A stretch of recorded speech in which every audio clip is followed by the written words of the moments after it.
mothers' experiences are different than just those of women, right? I think we need an intersectional analysis. So mother-centric feminism is simply one that, begins with mothers and their needs, their wants for empowerment, with the recognition, that mothers, despite 50 years of feminism, have not advanced in the same way as unencumbered women have, those without children.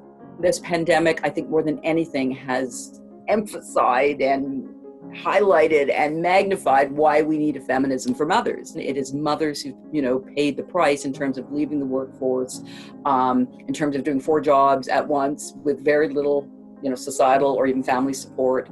It's been mothers, I've been calling them frontline workers, who's been keeping our families and communities going throughout of all of this. So I think the pandemic has shown how oppression isn't just gendered, but it's also enacted through family status, and particularly through mothers.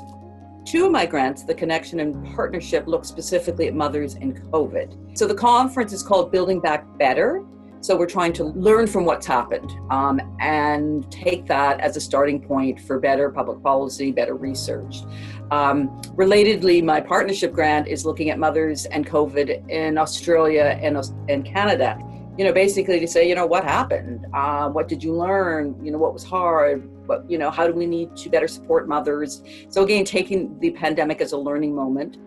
And my 3rd grant looks at what I'm calling older young mothers, those aged between 18 and 24. And so what do these young moms need for schooling, for housing, for childcare, so that they can be empowered, though they're becoming mothers younger than what is now the norm.